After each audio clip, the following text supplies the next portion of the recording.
আপনার হাতে যদি একটা স্মার্টফোন থাকে আর সেই ফোনে যদি একটা বিকাশ অ্যাকাউন্ট থাকে, তাহলে কেন কষ্ট করে আপনি লাইনে দাঁড়ায় বিদ্যুৎ বিল দিবেন? আপনি চাইলে আপনার হাতে থাকা স্মার্টফোনের মাধ্যমে মাত্র 5 মিনিটে বিদ্যুৎ বিলটা দিতে পারবেন। তো সেটা কিভাবে দিতে হয় চলুন এই ভিডিওর মাধ্যমে আপনাদেরকে দেখিয়ে দিই। আচ্ছা, প্রথমে আপনাদেরকে যেটা করতে হবে, সরাসরি আপনাদের যে বিকাশ অ্যাপসটা আছে, বিকাশ অ্যাপসে আপনাদের ফোন নাম্বার এবং পাসওয়ার্ড দিয়ে লগ ইন করে নিতে হবে।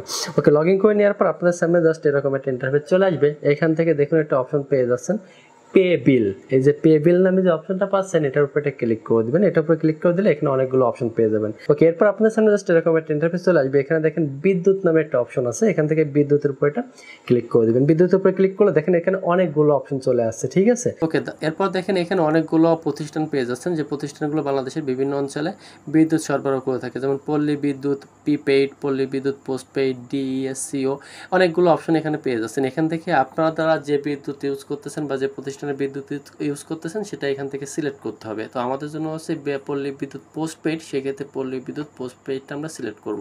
ক্লিক করে দিবেন বা এটা সিলেক্ট করতে হবে। আমি জাস্ট এখান থেকে পোস্টপেইডটা সিলেক্ট করলাম। সিলেক্ট করার পর এখানে আপনাদেরকে দিতে হবে কোন মাসের বিলটা আপনারা দিতে চাচ্ছেন। আমি যেহেতু আগস্ট মাসের বিলটা দিতে চাচ্ছি, অর্থাৎ এই মাসের, সেই ক্ষেত্রে জাস্ট এখান থেকে আগস্ট মাসটা সিলেক্ট করব। আপনারা যে মাসের বিলটা দিবেন সেই মাসের বিলটা এখান থেকে সিলেক্ট করে দিতে হবে বা সেই মাসটা এখানে সিলেক্ট করে দিতে হবে। ওকে, এরপর এখান থেকে আপনাদেরকে যেটা করতে হবে, এসএমএস এর জন্য অ্যাকাউন্ট নাম্বার দিতে হবে। অ্যাকাউন্ট নাম্বারটা আপনারা কোথায় পাবেন? প্রতিটা বিদ্যুৎ বিলের কাগজের উপর দেখবেন যে গ্রাহক হিসাব নং নামে কয়েকটা সংখ্যা বা এখানে আপনাদের নাম্বার দেওয়া থাকবে। এখান থেকে এই যে নাম্বারগুলো দেখতেছেন, এইগুলোর মতো এখানে টাইপ করতে হবে। প্রতিটা অ্যাকাউন্টের জন্য ভিন্ন ভিন্ন নাম্বার দেওয়া থাকবে। আমি এখান থেকে জাস্ট আমার যে নাম্বারটা আছে সেটা এখানে টাইপ করে দিচ্ছি। আপনাদের যে নাম্বারটা থাকবে গ্রাহক হিসাব নং, সেটা এখানে জাস্ট টাইপ করে দিতে হবে। ওকে, জাস্ট আমি এখান থেকে টাইপ করে দিলাম।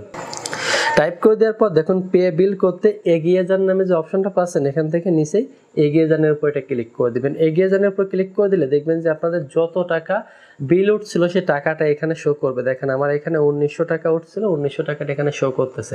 আপনারা দেখে নেবেন আপনাদের বিদ্যুৎ বিলের কাগজের সাথে এটা মিল আছে কিনা। তো আমারটা সাথে এটা মিল আছে, সেই ক্ষেত্রে জাস্ট আমি যেটা করব, পরের ধাপে যাওয়ার জন্য ট্যাপ করব, ঠিক আছে? জাস্ট আপনারা দেখে নেবেন, দেখে নেওয়ার পর এখান থেকে পরের ধাপের উপরে ট্যাপ করবেন। করার পর এখানে আপনাদের বিকাশের যে পিন নাম্বারটা আছে সেই পিন নাম্বারটা এখানে টাইপ করে দিতে হবে। আমার বিকাশের যে পিন নাম্বারটা ছিল সেটা টাইপ করে দিলাম। দিয়ে দেওয়ার পর এখান থেকে জাস্ট পে বিলের উপর চেপে ধরে রাখলে বা ট্যাপ করে ধরে রাখলে আপনাদের বিলটা পেমেন্ট করা হয়ে যাবে। দেখেন এখান থেকে আমার বিদ্যুৎ বিলটা কমপ্লিট হয়ে গেছে। এখান থেকে আপনারা চাইলে একটা স্ক্রিনশট নিয়ে রাখতে পারেন। নেক্সট টাইম কোনো সমস্যা হলে এটা আপনারা দেখাতে পারেন। দেখেন এখানে বিকাশ থেকেও আমাকে এসএমএস পাঠিয়ে দিয়েছে, আমার এটা কমপ্লিট হয়ে গেছে। তো আপনারা চাইলে ঘরে বসে খুব সুন্দরভাবে কিন্তু বিদ্যুৎ বিল দিয়ে দিতে পারবেন কোনো প্রকারের ঝামেলা ছাড়া। তো ভিডিওটা কেমন লাগলো অবশ্যই কমেন্ট করে জানাবেন। যদি ভালো লাগে আমাদের ইউটিউব চ্যানেল এবং ফেসবুক পেজ ফলো করে পাশে থাকতে পারেন। ধন্যবাদ সবাইকে।